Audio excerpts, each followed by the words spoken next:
Hi hello నమస్తే welcome to BVR TV official. Thank you మిత్రులారా.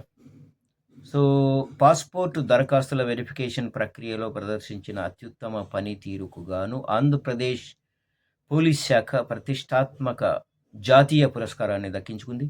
2025 సంవత్సరంలో అందించిన సేవలకు గుర్తింపుగా ఇన్స్టిట్యూషనల్ పర్ఫార్మెన్స్ ఫర్ స్టేట్ పోలీస్ను ఏపీ పోలీసు విభాగం కైవసం చేసుకుంది. న్యూఢిల్లీలో నిర్వహించిన పాస్పోర్ట్ సేవా దివస్ వేడుకల్లో కేంద్ర విదేశాంగ మంత్రి ఎస్ జైశంకర్ చేతుల మీదుగా ఈ పురస్కారాన్ని ప్రదానం చేశారు.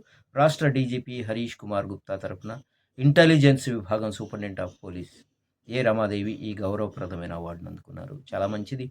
ఈ సందర్భంగా డీజీపీ హరీష్ గుప్తా మాట్లాడుతూ ముఖ్యమంత్రి నారా చంద్రబాబు నాయుడు నేతృత్వంలో పోలీస్ శాఖ పనితీరు మెరుగుపడిందని తెలిపారు.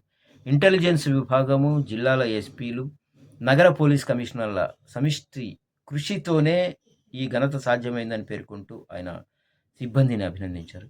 పౌరులకు అత్యంత కీలకమైన పాస్పోర్ట్ జారీ ప్రక్రియలో పోలీస్ వెరిఫికేషన్ను వేగంగా సమర్థవంతంగా పూర్తి చేయడంలో రాష్ట్ర పోలీస్ శాఖ చూపిన చొరవకు ఈ అవార్డు నిదర్శనంగా నిలుస్తోందని, తద్వారా రాష్ట్రంలో పరిపాలనా సామర్థ్యం మెరుగుపడినట్లు స్పష్టమవుతోందని ఆయన అంటున్నారు. సార్, విజయవాడ సాయి అదృశ్యం కేసును తెలుసండి. అలాగే ఓ చిన్న పాప, నెలల పాప అదృశ్యం కేసు, ఇంకా చాలా ఉన్నాయి సార్. సో నేను అందరు పోలీసులను అంటం లేదు. సో కొంతమంది ఇలాంటి ప్రతిభ సాధించారు. మెరుగుపరచండి సార్, మీ శాఖను మెరుగుపరచండి. Thank you.